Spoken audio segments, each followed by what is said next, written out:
basically we held off on a lot of things that I think were worthy of criticism just because we didn't, because of my past personal relationships. And I would say Anna was a friend to me. I truly loved her as a friend, and I told her that. So it's very sad.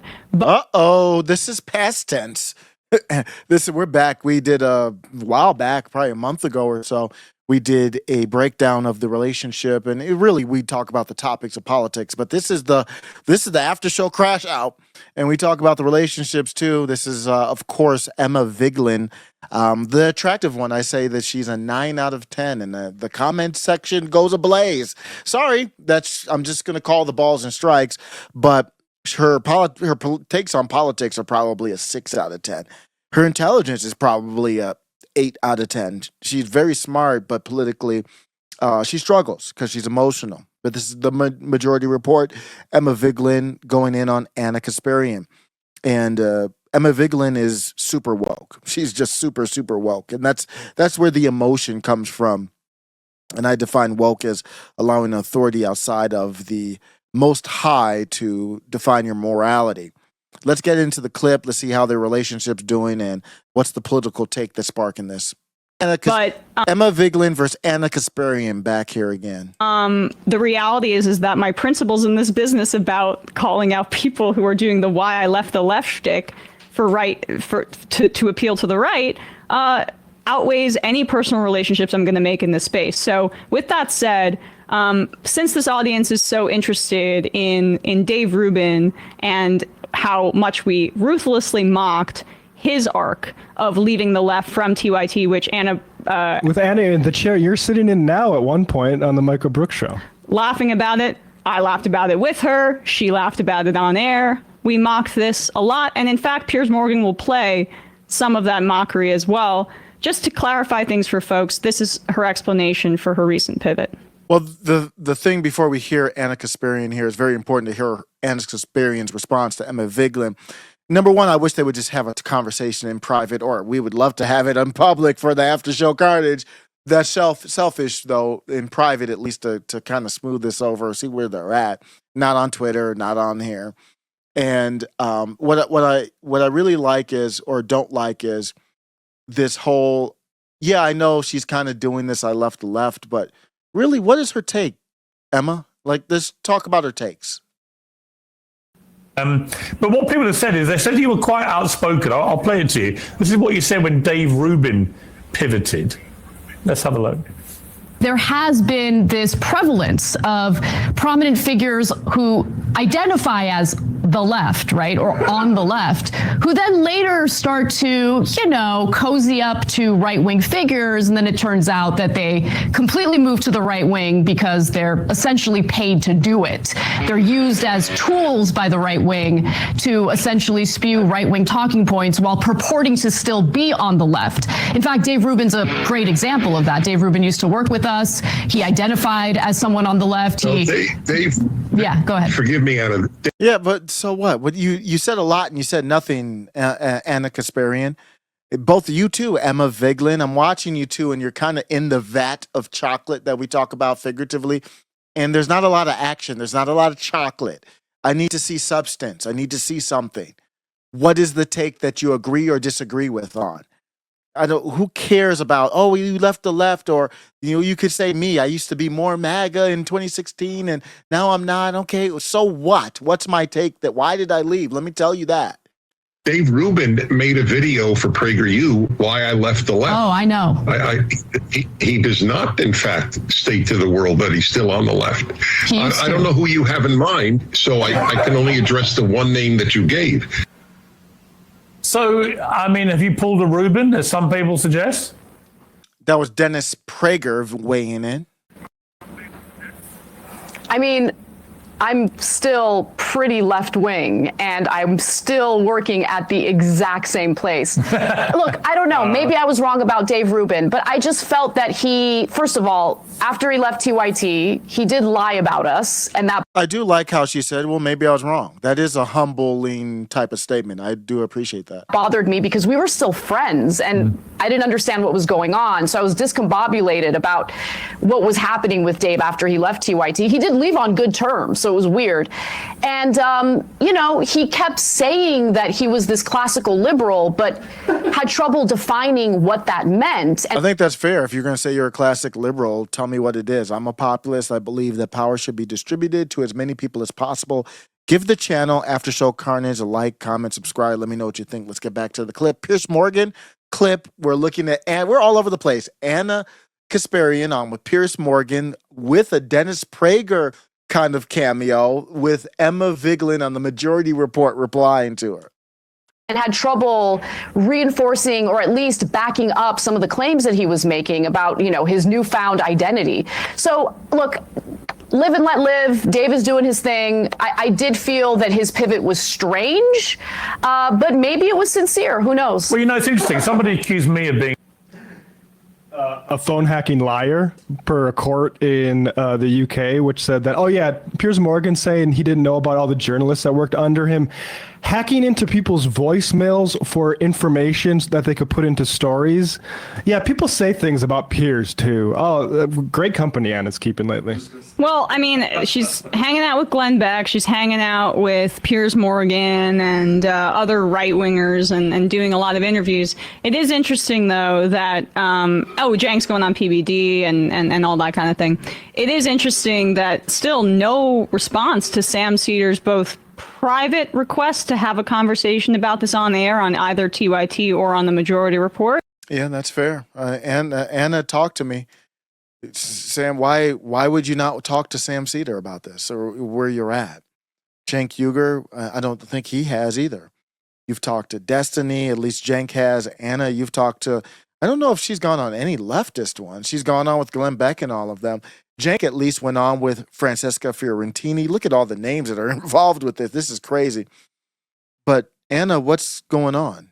Why wouldn't you have a conversation with Sam Seder about this?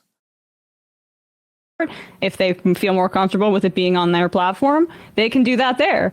So Sam asked that of Cenk in the summer, and then publicly, I guess, 2 weeks or so, basically said we can talk about this in a conversation. No response, but Sam Seder is very smart, and that's probably why. Emma struggled on with Tim Pool, and maybe I'll do that. Maybe I'll do a live. Maybe I'll bring that up in one of the lives that I do on this channel and After Show Carnage. I do want to do some live reactions. And going back to, that was in 2024 or 2023, I forget. And she struggled on with Tim Pool. But Sam Seder is much more formidable. Let's get back to the clip. Very eager to go to Glenn Beck's studio and have a conversation themselves. So, Yep. So I think they are taking the what they have been credited for through years of good work with a lot of good people. They are packaging up that for the marketplace and advertising it through picking a lot of fights. They've been doing this for a long time.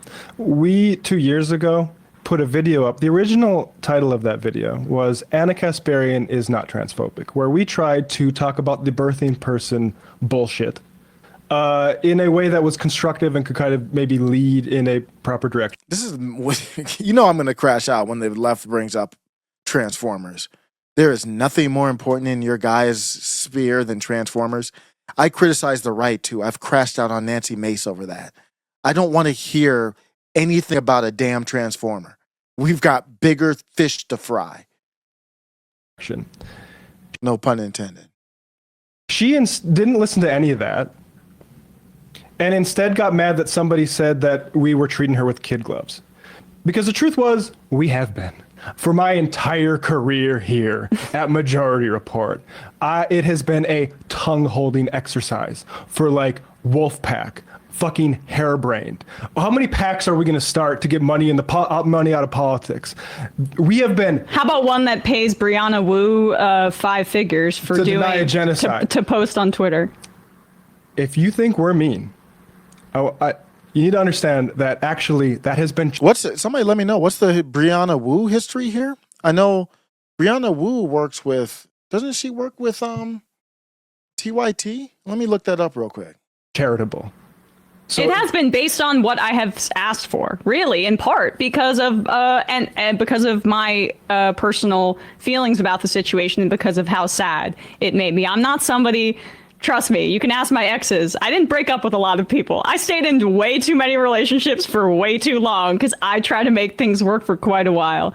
That's not what happened here. So for us, I have plenty of wonderful friends in my personal life. I know you do as well, Matt. I don't need to put my personal relationships ahead of my professional integrity. It's kind of inappropriate to do so. Even though in terms of like closeness, there are very few people in this field that I felt as close to as her. And at one point I would say she was my best friend in this industry. Damn. But I have to, cut bait at this point because she also made an accusation that I heard that I called her sexual assault titillating, which if I were to be charitable, I'd say she was listening to one of those like stupid crime right-wing podcasts that she seems to be a fan of these days, and they cut it up in a way that was talk to her. That was misleading, or she's just lying about me because I would never ever ever do that. My case has always been that like some of these tough on crime narratives, specifically when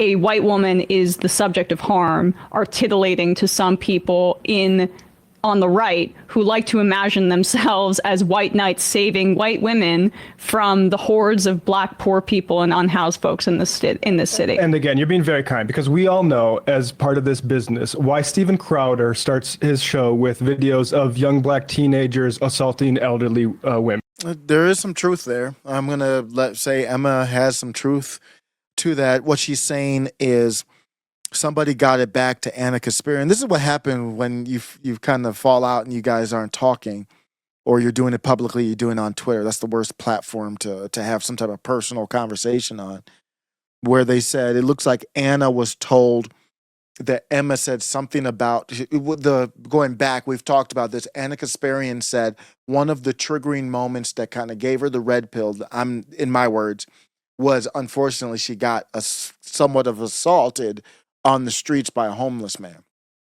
And somebody got it back to Ana that Emma here that you're watching said that was kind of titillating.